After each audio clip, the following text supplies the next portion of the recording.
views expressed on this program are those of the hosts, guests, and callers, and are not necessarily those of this station, its management, or other advertisers.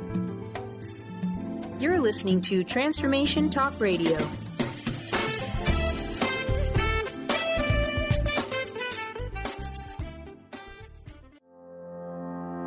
Are you ready to stop stress, anxiety, and low self-esteem from running your life?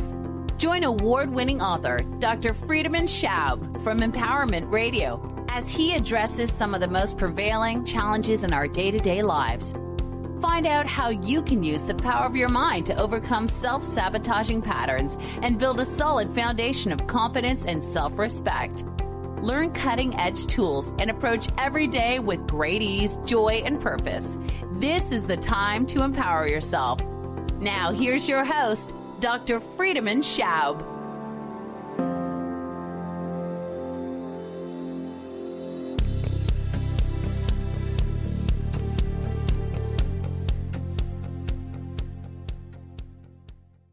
Welcome to Empowerment Radio. We are on today with a very special guest, which I'm very excited to introduce in a few moments. But let me first talk about the topic of today's show. It's a topic that I went through several times myself. It's something that I believe most of us will at some point come face to face with and make a choice to either struggle or strive and embrace that phase in our life that some may call the midlife crisis, but our guest calls the midlife mojo. Now, what does it actually mean? Does it mean like, when you're 45 or 50, that's a moment when you question everything and you buy a red sports car, get a younger model and just, go into the sunset? Well, that's maybe in movies and sometimes also in real life, but it's usually more the extreme version of the midlife crisis. And to be honest, my first midlife crisis happened in my mid-30s. It was when I was in cardiology and working along and having just kind of insane hours of being in the hospital and feeling a lot of the pressure of just having to go through 35 to 40 patients a day, basically no time to really to know anyone in a more profound detail. And at some point, I just had the feeling we are pretty much dealing more with human machines because we are looking for the flaw in the system than we are dealing with human beings that have a heart and a soul and a reaction to their heart problems. So at some point, it just felt like that I had enough. But I didn't want to admit it to myself because if you go to medical school for a long time, and if you go through residency and go through all these troubles, and then of course there are the expectations from the people that you love and care about, you don't want to admit to yourself that, well, maybe that is not the best choice for you. Well, my crisis happened in the middle of the night where I woke up with cold sweat and literally booming voice in my head that said, so you're going to do this for the next 25 years? And that thought in itself really just augmented my fear and my stress. And I had to really face myself and wonder if this is the life I want to live. Is this it? Is this is really where I basically spend most days and most of the times in the next 20 years with, in a manner that was rather unfulfilling, in a manner that didn't really feel like it was helping me to maybe use all of my gifts and talents, in a manner that just felt like also that it was depleting me more than it was feeding me, and I wasn't as useful as I could be. So, of course, in that little crisis, I didn't make immediate changes, but I had my mind open and I was looking for ways that I could change and at least have some reprieve. And so this is then when I had this opportunity to go for 2 years to Seattle to the University of Washington, and out of 2 years became many years, and I changed my careers twice after that, and all of them was basically due to that catalytic, you could say that catalytic effect of having to face the moment where you're asking yourself, shouldn't there be more? Isn't there really more to life than that? Am I really fulfilled? Is that really what I want? And that is a crisis I believe a lot of people are facing. And often it's midlife. It's like when you have had a career that you're in for quite some time, when the kids may be just leaving the house, when you feel like you have been living in the same place for a long time, and something inside of you may ask you, hey, I just want more. There's just something inside that is wanting maybe to burst out, or something that wants to expand, that has been more contracting for a long time. Now, Carl Jung had basically categorized our development in different stages, the development of a human being. And the first few phases are the athlete stage and the warrior stage. And basically, these are the stages where we are more claiming ourselves and focusing on the outside, and just figuring out what we can do and how we fit in, and basically how to interact with the world. But after that are the two other stages, which I think are the ones that happen when we go through this midlife, which again can happen anytime between 30 and 60. And it's that statement stage and the stage of the spirit. And the statement stage is basically that time where we realize that we have chased in our life after things that are maybe not as meaningful or as fulfilling as we thought they would be. This can be money, success, recognition, security, all of those things. And we are feeling in that stage that we want to do more meaningful things, just like I felt. I want to make a difference. I want to serve others and not just serve in some ways a machine that needs to be fed. Then once you're realizing that you can be more, in a place of contribution, a place where you do feel that what you have to offer matters, and it gives you a great sense of satisfaction to see that you do make a difference and that you are of service, there is then the next stage, which is a stage of the spirit, which Jung describes as the time in our lives where we turn more inwards and where we're searching more for who we truly are. Now, many people are going through this stage earlier in life, but I believe there is a natural evolution inside of us when we give ourselves permission to do so, when we're allowing ourselves the time and the awareness to realize that we are more than our body, more than our possessions and our relationships, and come to that deeper understanding that we are ultimately spiritual beings having a human experience. Now, the wise Chinese man Lao Tzu said about that state, can you step back from your own mind and thus understand all things, giving birth and nourishing, having without possessing, acting with no expectations, leading and not trying to control? This ultimately is the supreme virtue. And this is, I believe, that state and the choices we can make to get there that our very dear guest today is talking about in her fabulous book. And for this, I just want to introduce the unstoppable Frankie Picasso. She is the author of several books, and the one that we're going to talk about is called Midlife Mojo: How to Get Through the Midlife Crisis and Emerge as Your True Self. Isn't that like exciting to emerge as the true self? So I'm excited right now to talk to Frankie about the book and her tips and insights on being in the midlife and finding the true self. So thank you so much, Frankie, for showing up. Well, Friedemann, thank you so much for having me. And I have to say, I don't think you need me. You did a fantastic job. But I want you. Oh, okay. Well, that's different. That's different then. But no, you really very succinctly, spoke and eloquently about this midlife crisis, what I like to refer to it as a midlife metamorphosis. And it really is a time of questioning, and I had that same voice come to me in the middle of the night and say, do you really want to do this for the next 30, 40 years? And, I had to be honest. What were you doing at that time? I was married to somebody. But I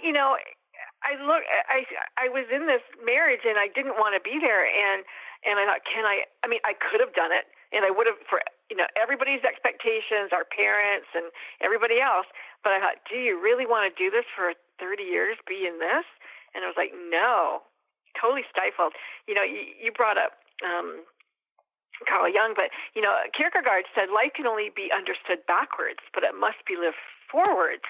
And I think that's what we're talking about. What happens in midlife, we have an opportunity to look back and go, the last 30 or 40 years were good, but I don't feel I'm that person yet. I don't feel like I've reached my potential, or I don't feel I know what my purpose is, or I don't feel like I'm the right player at the right time. And yet, because we've lived that many years, we can look forward and extrapolate and go, okay, I might have 30 or 40 more years to live forward. How would I like to do that? Do I want to keep it the same, or do I want to try something different? And while we are doing that, of course, there are all these kind of negative voices coming up, like, you don't teach an old dog new tricks, it's too late, well, I better be just happy with what I have. What are you going to do with these negative voices, and how do we find the courage to move forward? All of those things we will talk about more after the break, so stay tuned. We will be right back.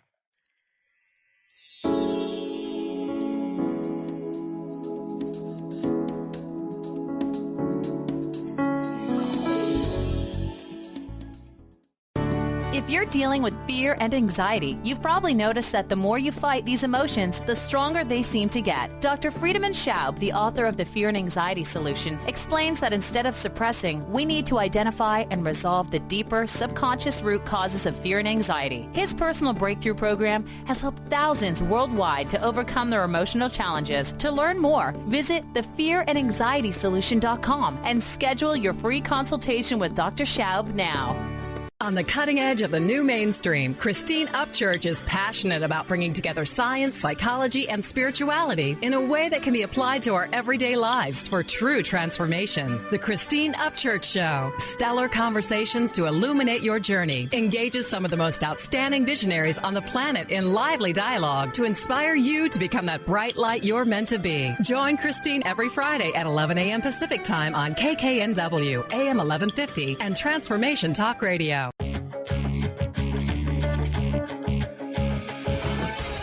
Hi, this is Leslie Fontaine, and my show is Sheer Alchemy on TransformationTalkRadio.com. When we're bogged down with our emotions, the hardships that plague us in our relationships, at work, our finances, we literally can't see the higher plane where we could be operating from. Tune in to Leslie Fontaine, Sheer Alchemy, on TransformationTalkRadio.com. Did you know that all of the shows on the Transformation Radio Network are available as podcasts to stream or download? Really? Check us out. Go to TransformationRadio.fm. We have business shows, spiritual shows, energy healing shows, and pretty much everything in between. Something for everyone, guaranteed to inspire, educate, and transform. We are transforming the world one listener at a time. Tune in to The Truth is Funny with Colette Steffen each Wednesday at 8 a.m. Pacific, 11 a.m. Eastern on TransformationTalkRadio.com. This hit show will have you thinking outside the box and riding the wave of infinite potential. Join Colette on the Higher Self Network, inspiring listeners to shine their brilliance and ensure success while roaring with laughter as they recognize the humor of the giant cosmic joke. Visit thetruthисfunny.com. Brand consultant Jen Morgan is here with Radically Distinct Radio to help you take control of your future and maximize your brand's power to produce results. Whether you're an individual trying to reinvent yourself and launch a new venture, or you're an executive trying to reposition your company to modernize your sales and marketing programs, Jen Morgan and the RAD Method empower you to play to your strengths and show up in the world as your most powerful brand. To learn more, go to jenmorgan.com. That's Jen with 2 N's, Morgan.com, or call 206-972-5366.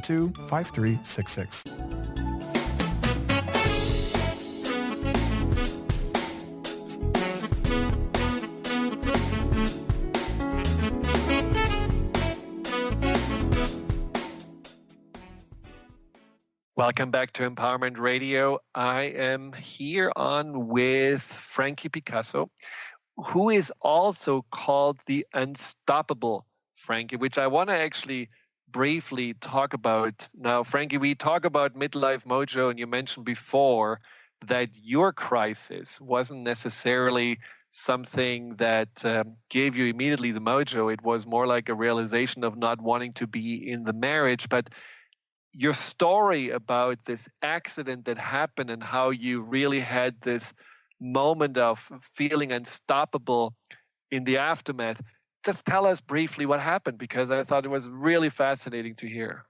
Oh, okay. Thank you. I hope I can come to that point where what you're talking about. But I was in a motorcycle accident. I was in 3 motorcycle clubs. This was my midlife crisis. I went and I bought a motorcycle. You know, I needed my freedom, and it's my favorite thing ever to have done. Like, I just loved riding a motorcycle, and it was like, you know, for me, riding horses when I was younger, and I get this motorcycle, and I joined a couple of motorcycle clubs, and I was leading a ride, and a car just ran a stop sign, crossed a highway, and T-boned me. Now, I ended up in a hospital, short story, in the hospital for about 6 months, and everything that I thought I was and had, and, you know, that we believe was gone. You know, at the time I worked for the government. My title was Special Advisor for Spirit, and I was a drummer in a blues band. I was on the Canadian Senior Dragon's Bone team. We were just about to go to Shanghai. And so all of these things while I was in the hospital went away.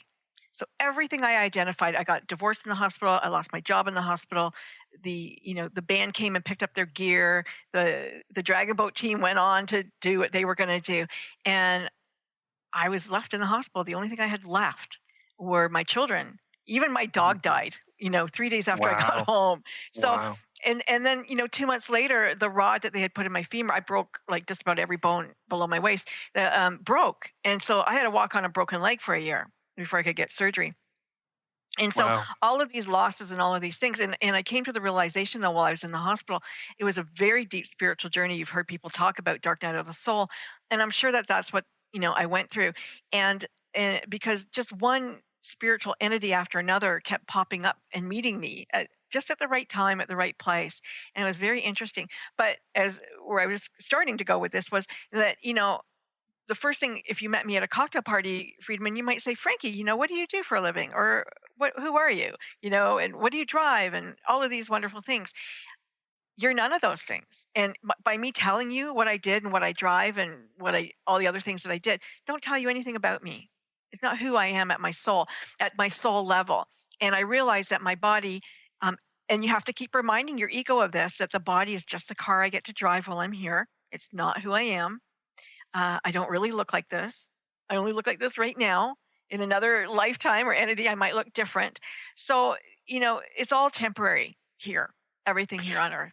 Absolutely. It's interesting because cocktail parties, when I went to parties, I used to, in Germany, when I was in cardiology, introduce myself as the doctor. And that was very embarrassing looking back because that was my identity. I couldn't really even, come to any other conclusion until I found myself sobbing in a church one day, just looking for some deeper meaning, something that I felt like I can hold on to and identify myself with. But isn't it true that in those first phases I talked about, that we often just get lost in the obligations, lost in the ideas of what we have to do and these expectations, whether it's expectations of the people we're living with or societal expectation? And isn't it hard sometimes to find your way back? I mean, you had a major slap in the forehead, basically, with the accident that made you pay attention. But you don't wish everyone an accident to make their way back. So what do you feel is a good way for people to wake up that there is more to themselves than just their jobs or their relationships? First, I want people to understand that it's not their fault because they were socialized. We were born, and right from the moment that we're born, society, our parents, everybody says who we're going to be. This is how you're going to act, and this is what you're going to do, and you're going to grow up, and you're going to go to school, and you're going to work, and that's life, and you're going to get married and have children, and boom, life is all planned out from you right from the very beginning. And so all of the messaging that they gave you from your parents to your grandparents to your teachers went into that subconscious of yours, and you start to take on this identity and act the way that they want you to do. But there's a small part of you that is still you, and the real you is in there, and it says, but wait, I really like to do this, and I really like to do that. But you weren't given that opportunity because, no, we don't do that in our house. No, people who come from where we come from, they don't do that. They don't, they're accountants. Nobody would ever be an artist. And so you put who you are on the back burner, maybe even for a spouse, because, I don't like the way you dress. Could you just wear this? And, so all of you becomes diluted. And so the way to come back to you is to start to question, when you have that, those nods to who you are, grab that and just say, yes, you know what, who am I? What do I want? And questions are the greatest way to do it, because that's what coaches do for you. We ask questions and you have answers. And even if you don't have answers, I never take I don't know as an answer, because whatever you're going to come up with is going to be a metaphor for what you really do want. So ask yourself some poignant questions. Ask yourself, if I had the opportunity and it wasn't going to impact anybody or anything like that, would I still have the same life? Would I have the same wife or husband? Would I have the same job? Would I live in the same neighborhood? Would I have the same friends? Would I drive the same car? Would I have the same relationship with my parents? What and who am I? What do I like? And what do I want? And if I don't have those things in my life, what can I do to get them? Yeah. Now, you spoke in the beginning, fear is going to stop us from getting those things. And, I talk about in the book about the members of the board in our head, and we all have them. There's a bunch of different voices that live in our head that, good, bad, ugly, tell you what to do, tell you what to think. And it's very hard to decipher who is who and what am I supposed to do with them all. But you're still there, and you're the watcher, and you can sit back and look at this. But how do you do that? Well, one of the ways to do that is to tune in, is to pretend that you're listening to a song. And you can do this by practicing listening to real music and identifying just the bass line. Just listen to the drums. Just listen to the sax. Just find the lead guitar. And when you can start to dissect all of those pieces out of the music as a whole, you can go to your own head and start to listen to the different voices and discern who it is that you are. The ego's going to fight you. The ego, loves itself and likes the way things are, doesn't like change necessarily. So you may be fought, but you question your beliefs, because, we're so used to having them that we never ask ourselves, do I really believe that? Are you racist? Am I? Did I ever question it? Maybe not. I don't know until I ask myself. Mm-hmm. Well, I think that's really an important point to ask and be also open to learn. Now, I believe personally that the fear that you're saying is stopping us, this anxiety that a lot of people are dealing with, I believe it has also a lot to do with basically the message from the inside when we are on the wrong track. Because, you know, for me, the anxiety came up when I realized this is not what I signed up here to do. This is not what I'm here for. So sometimes we have to also maybe decipher, is the anxiety telling us that we have to expand and explore something new, or is the anxiety coming up because there is a fear of change or the fear of creating havoc or rocking the boat? And as you said, these different voices, it's good when we are able to decipher them and be able to also communicate with them and talk back to them and not just, you know, try to ignore them. Right. Yeah. You have to have that conversation with them. And you can overcome fear and negative chatter and all of that. All of that's doable. But you have to figure out first, you know, what's driving you and who's at the helm, let's say, and what is it that you believe. And when you can figure out what you believe and what your value, then you can start to change your life. Now, like you said, fear will often come up when, you know, things like this panic that when you talked about in the beginning, the guy who bought the sports car, got the young girl, took off into the sunset, that, you know, classic midlife crisis event. There are people like that. And that event is meant, that was a purposeful event. He didn't know, or she didn't understand it, but the purpose of it was to break through in such a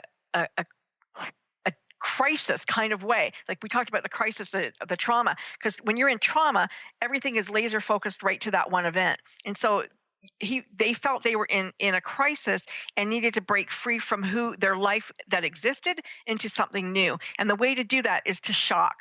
You know, it's a big shock for everybody.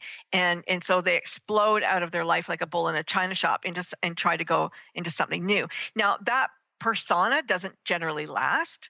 You know, eventually they get rid of the young girl, get somebody their own age again, and maybe they keep the car. I don't know.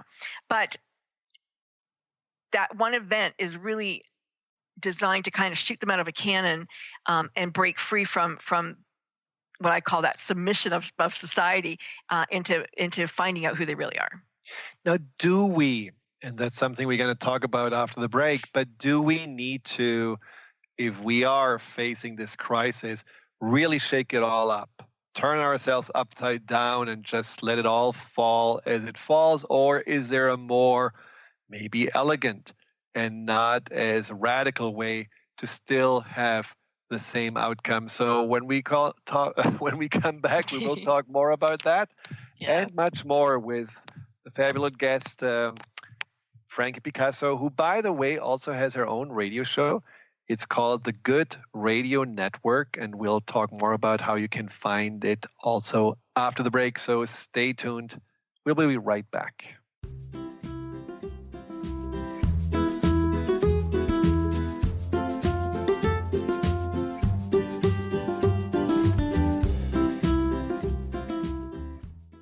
Tune in to The Jen Royster Show, intuitive guidance to inspire your life, each Thursday at 8 a.m. Pacific and 11 a.m. Eastern on TransformationTalkRadio.com. This amazing show is an inspirational hour that will take you on an epic metaphysical journey to discover the spiritual approach to life's greatest challenges. Dr. Jen is an internationally known intuitive counselor, spiritual teacher, and energy healer. Call in for intuitive readings and visit JenRoyster.com for more information. You, yes you, can be the highest version of yourself. Wellness coach and natural beauty expert Dr. Agnes Frenkel is on a mission to help you play the game of your life. Win in vibrancy, health, and beauty. Because you deserve it. Dr. Agnes goes beyond the limits in her personal coaching sessions to revolutionize health and wellness. Now is the time to unleash your true power.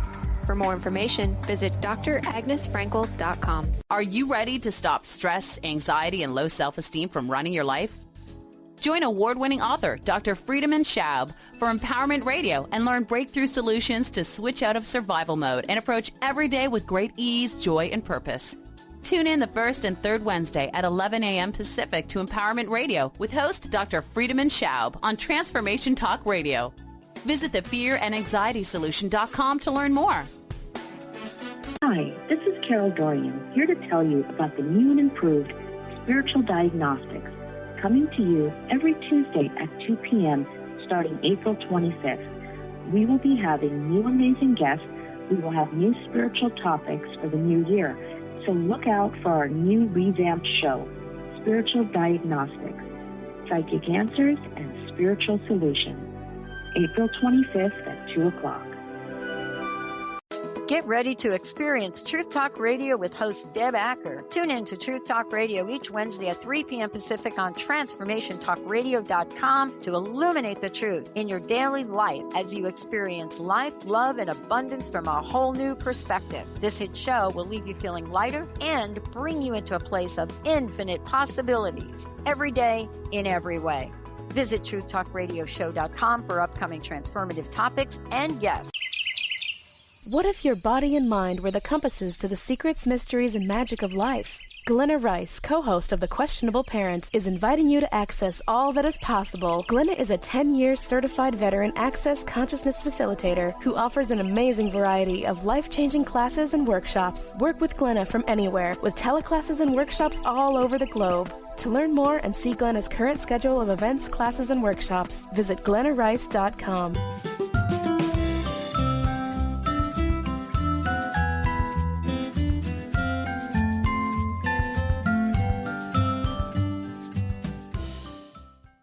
Welcome back to Empowerment Radio. We are talking about the midlife crisis and how to turn it into the mojo and emerge as your true self. And for that, I have invited Frankie Picasso, who is the author of that Midlife Mojo book and the founder of the Good Radio Network. Now, Frankie, just tell us quickly, how can people find out more about you and your work and the radio show and all the things that you're doing?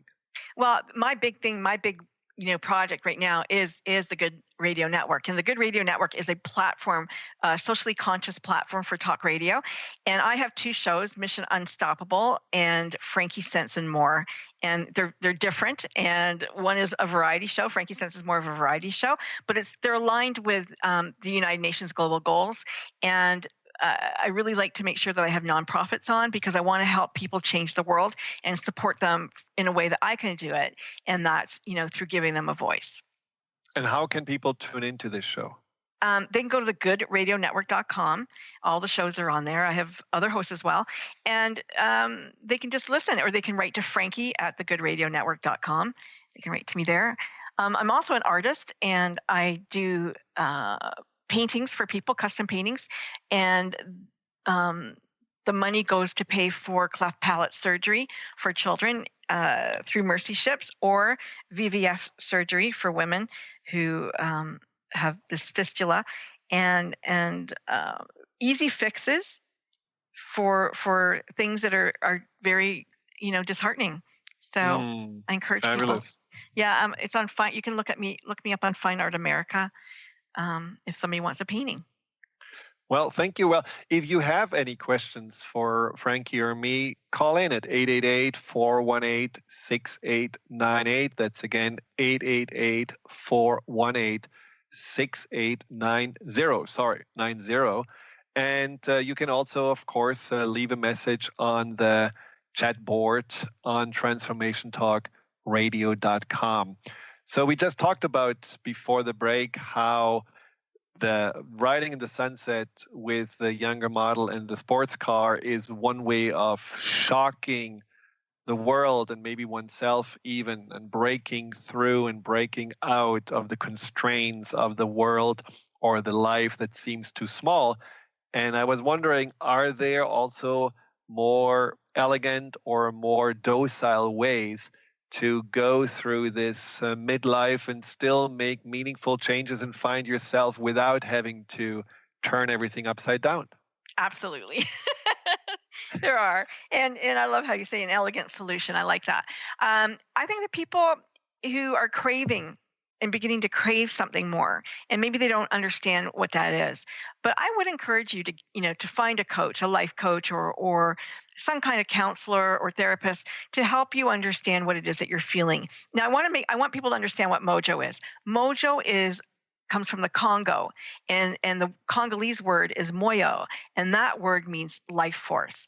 So what you're really doing is just finding the life, putting the life back in you. that force that just makes you light up and enjoy every day. So that's where we're going with Midlife Mojo, finding our life force in midlife. Now, a lot of people feel selfish and people will call you selfish, that you want to leave a marriage, or that you want to leave a good paying job and take something that doesn't pay as well. But I have to say that where I come from, I don't believe that's true. I do think, Friedemann, that we come into this world alone and we leave it alone. And it is our singular journey that we are here, and that we attract other people and along the way is really great. And it's unfortunate that maybe sometimes we have to hurt people's feelings, but this is our journey and it's our learning opportunity. And I think that we can't be too selfless in that, because otherwise we might have to repeat this life again. So I think that, if you're true to heart and authentic, then trying to be who you really are is not a bad thing. No, and I believe we are on a much greater service also to the world if we are really living our authentic truth than if we're pretending to be someone else. I mean, I have seen this in my own family. I see this often with clients that have just basically given in and given up to follow their heart or follow their dreams, and then go into that role of more being the martyr, the one that just overgives. And unfortunately, and this shows you that this is often not the right way, because it creates a lot of resentment and bitterness. So you do continue to give, you dutifully play your role, but you hate every minute of it. And until you have a breakdown. Right. Well, yeah. If you're lucky, you have a breakdown. If you're not, you just continue until the end. And I think that's cheating yourself, because we are here certainly with this birthright to also be happy, and the birthright to shine our lights and to be that what we are meant to be. And if we are not allowing ourselves that to do, then we are not really serving creation. We are not really showing up in a way that we could show up. I mean, if you are thinking about, Frankie, your life, or I'm thinking about my life, if we would have stayed in that, what we were told to do, and if we would have dutifully continued, don't you think we would have not been so meaningful or impactful in how we may have affected other people's life once we broke out? For sure. My life would have been small. I know that.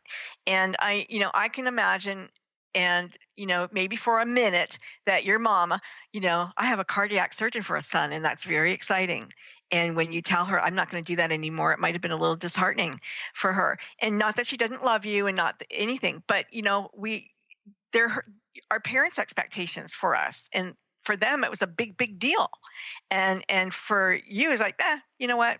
I don't want to do it anymore. And it wasn't that casual, but, for them, it must have been a bit more difficult to give up that idea.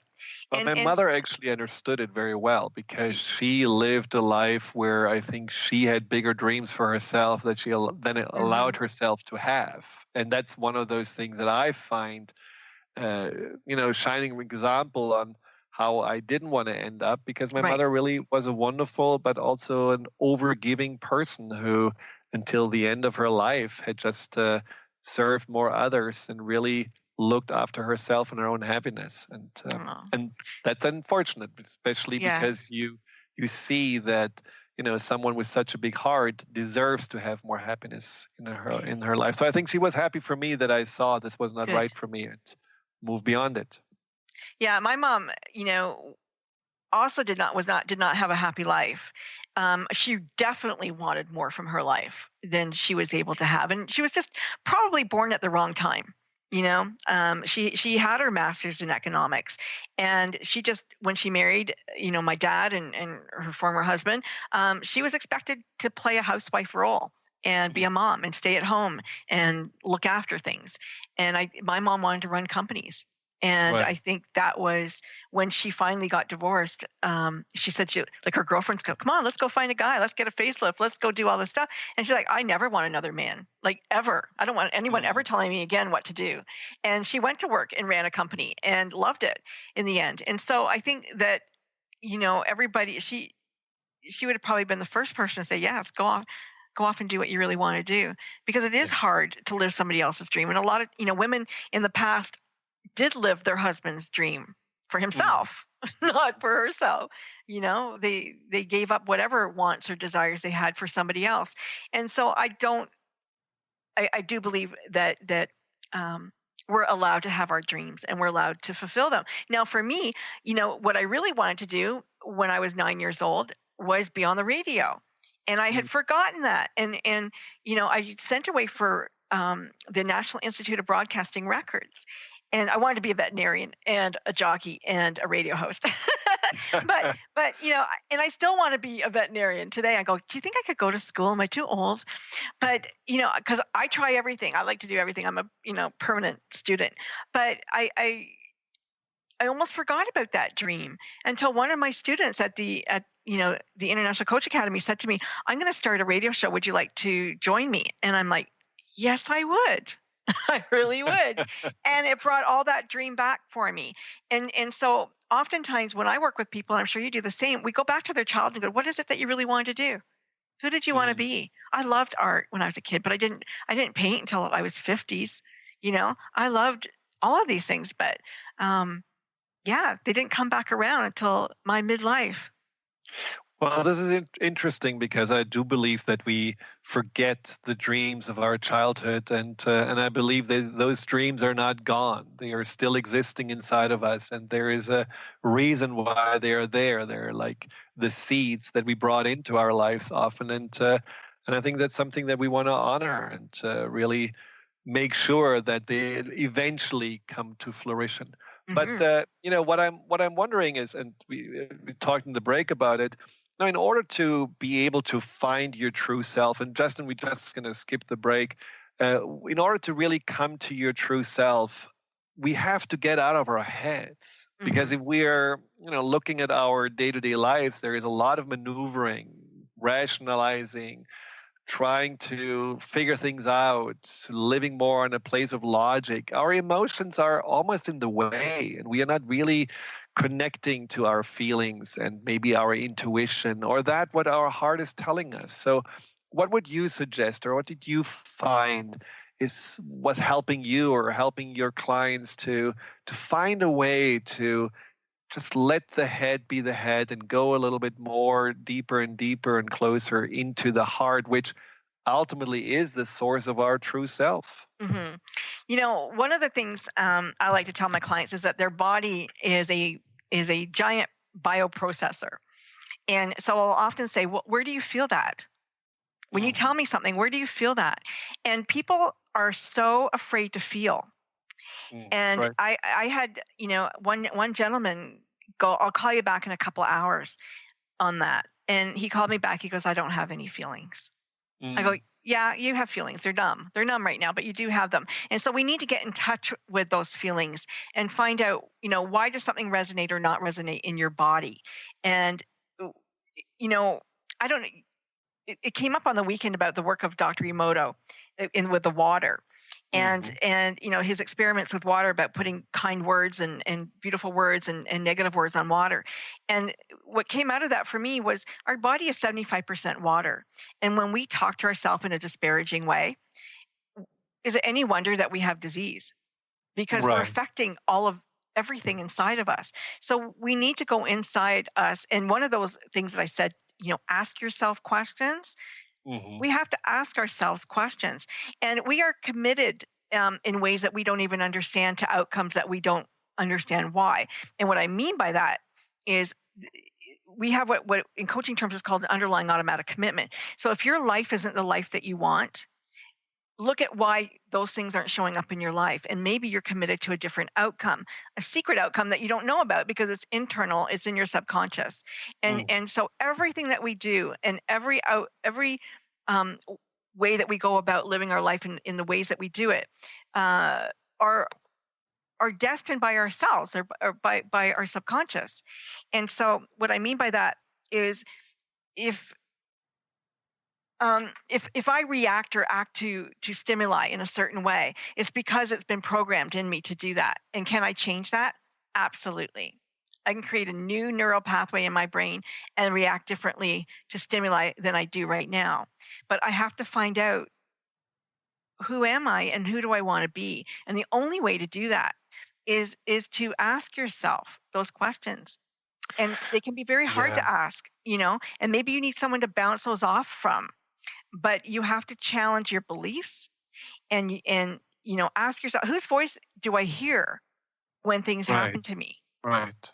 Well, I think this is something that also goes into the de-identification of yourself, because, for so many years, we can call it programming or imprinting, or just basically allowing others to determine who we are supposed to be. We are identifying ourselves maybe with 80% of who we are not really. And there are maybe just these 20% that exist inside of us that have been untouched. But, I feel like what we have to be willing through asking questions is also to figure out more of what is there that is me and that is independent of what I have been doing or what other people have been seeing me. And for that, what I, talking about the heart, what you mentioned about these emotions is also about the difficulty of people often seeing their goodness. Just we have to start seeing that there is an inherent goodness inside of all of us. Even if we have been maybe very critical with ourselves or very demanding, or have constantly be telling ourselves that we are somehow flawed, if we're starting to look at all these signs that show us, well, we are full of compassion, we have a lot of empathy, and we are the ones that are stopping when someone is crying and asking, hey, is there anything I can do for you? And when you just look at your goodness, you can also see something that is valuable beyond what you have been doing or contributing or producing, and gives you also something to hold on to as you are going into this next phase of your life. I mean, isn't that something that you find with your clients too? Absolutely. And, I was thinking the other day about the Hallmark movies and how people watch those movies and they cry and they think, oh, isn't that beautiful? I wish our family were like that. Or, wouldn't that be wonderful if our families were like that, or our town was like that and everybody helped one another? And yet in their day-to-day life, they're nothing like that. They don't even try to be that way, So they have the emotion and they want it, but they don't act it. And one of the hallmarks that I have found in midlife, when you have that midlife crisis, is a desire to help other people, to change what's going on around you and to change, the universe, let's say. So, because I think that's part of coming home to that true self, that being, that unearthly being that we are, living this existence. And I think that's part of it. So heart is everything. And when you live heart-centered, you're living your authentic self. And, I say in the book that, Shakespeare said that all the world is a stage, but if you feel that you didn't get the right role, then you can change that. That's up to you. And you're able to do that. I don't believe in blaming other people. I take responsibility for who I am. And I hope that other people will take responsibility, even though I'm telling you that, you were programmed with stuff that doesn't belong to you. You can now take responsibility for yourself and say, I don't want to be that person anymore. I want to do what Friedemann did. And I don't want to be living somebody else's life. I want to live my own life. So the way to do that is to do it. So in the book, we talk about, I talk about, deciding you have to kind of decide what it is that you want to do. You can act as if, you can model good behavior, model the people that you admire, model how they walk in the world. And maybe you're not that way right now, but you can feel that way. You can feel as if you were, and you can think as if you are. And when you start to do those things, you become those things. And this is how, you start to come back to the you and go, this doesn't feel like me. This feels like me. This is something I like. This is not something that I like. And make those choices. We talk about fear and the fear to make a choice. And, in the book, I ask people to choose a paint color, but people are so afraid to choose a paint color. But it's just paint and it can be changed. Make a decision and try it, because it's not do or die. It's not. You can, everybody sticks with vanilla. Try Jamocha almond. You can try a different flavor and see, maybe you like it, maybe you don't. People, I know people who have stayed in the same city, same village for their entire existence and never gone more than 5 kilometers out. I don't know if I could ever have done that, but maybe that's for them. But I can't imagine that that's a very full life. I don't know. But if you like to travel and you're afraid to travel, well, then you're not being authentic to yourself. Exactly. And I think that's the important part, right? I mean, I don't think that there is a formula on what a fulfilling life is. Right. I think what you say about just trying out new things and getting a little bit beyond this, what feels comfortable and familiar, but then also very constraining and somehow suffocating, just these little steps. I remember a client who was in a very high-powered job, stressed out and very unhappy and really not only anxious but also depressed. And when she allowed herself to spend a few hours a week to paint, which was really her childhood dream, she kept the job, she kept the relationship, she stayed in the same place, but her whole life turned around because she reclaimed a dream and also saw herself as more as just that person, working in this company or the person who had this relationship. She saw herself as an artist. Nice. And that's something she always dreamt to be. So that wasn't, changing her entire life or the outer give up everything. circumstances. Yeah. It's just adding something to it that she felt really drawn to, that brought her closer to herself. And I think that's also the message that, I think your book is showing. It doesn't have to be something where you feel it's all or nothing, because ultimately that brings up this inner protector that says, oh no, people will be upset with you, and oh no, you're going to just create a lot of problems. Sometimes it's just about a little adjustment or a little addition or a little change that can really bring you so much closer to yourself. And I'm sure you have seen this too, that can then create a ripple effect, a snowball effect. Absolutely. But there is a little warning. I want to put a little warning in there, because here is a really great example. My husband plays guitar. He loves guitar, and he owns 8 guitars now, very expensive guitars. And I don't know, the big difference between them all, but there's a difference for him. But when he was young, he was not allowed to play guitar. He was in a religion that was very stifling, and that wasn't, you were allowed to play this or nothing, and you didn't play this kind of music, and you didn't do this and you didn't do that. And so he felt so cheated, because what if I'd started when I was 5 years old? How good could I play then? What if I'd started earlier? What if they had encouraged me? And so he has the opportunity to do it now, and he has the opportunity to play as much or as little as he wants. And I have to remind him to just let go of those feelings, those negative feelings toward his parents for not allowing it, and just say, you're allowed to now. Yeah. And that's what's important. Definitely. Very much so. And I think in general, like you said, this blaming someone else for the choices that ultimately we continue to make. They may have been made at the beginning of our lives. I mean, for me, it was very clear that I'm going to become a doctor because everyone else in my family was a doctor. But, if you continue to make those choices, then at some point you have to realize it's your responsibility and there is no one to blame. Blame is anyhow not really very helpful as an energy, because it keeps you usually into a more negative state. But so when just to look at what another thing of your book, which I found interesting, was the idea of the commitment versus trying. What is actually the difference there? I love that. So, I say that trying is lying. So when people say to me, well, I'll try it, they're saying, I'll put my toe in the water, but I'm not going to swim.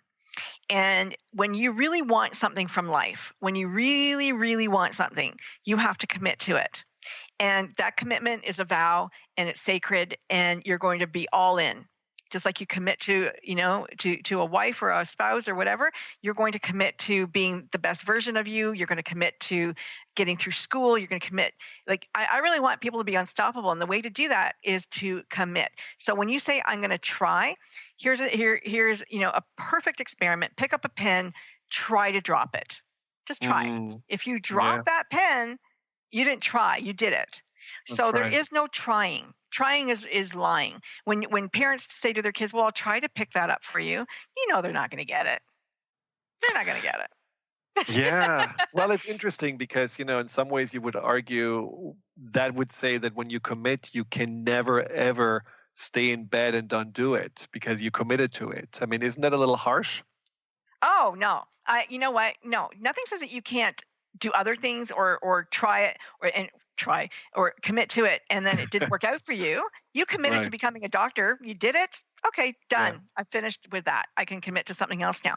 But I'm saying the things that you want in life. Right. Like people say, well, I really wanted it, but I didn't get it. No, you didn't commit. Because if you had committed, you would have it. And I believe that. And that's what I talked about, the underlying automatic commitment that says you have a commitment to something else that you don't know about. That is what's holding you back from what you think your subconscious wants. And so, the example I think I give in the book is about money. So if you want to be wealthy and you're not wealthy, the reason for that is because you have a commitment to not being wealthy. Because if you really wanted it, you would find a way to do it. So why would you have a commitment to not being wealthy? Well, maybe you grew up in a house where everybody sat around the dinner table and go, I hate those rich snobs. Right. And that's definitely then subconscious programming, which is something, as we know, can be changed when you're just starting to be aware of it and know what you want to believe instead. Now, Frankie, we could talk for hours because there are so many interesting things that we both have in common and that you have described in the book. So I just unfortunately we have come to the end of the show. So I want to thank you again very much for being on the show and just say once again how people can find out about you and the radio show. Just please go to www.thegoodradionetwork.com and write to Frankie at thegoodradionetwork.com. Thank you so much. You're a wonderful host. You're just so delightful to talk to. Well, so are you. Thank you. And we have to do this again. I really enjoyed it very much. And good luck. Well, stay committed to living your mojo and finding your mojo no matter what age you are. Enjoy these next 2 weeks until our next show. And thank you for tuning in. Goodbye. You've been listening to Empowerment Radio with Dr. Friedemann Schaub. Join Dr. Friedemann the first and third Wednesday each month at 11 a.m. Pacific as he addresses some of the most prevailing challenges of our daily lives. Discover how you can use the power of your mind to overcome stress, anxiety, and overwhelm and create a solid foundation of confidence and self-esteem. Learn cutting-edge tools so that you can approach every day with great ease, joy, and purpose. To learn more about what Dr. Schaub can do for you, visit thefearandanxietysolution.com.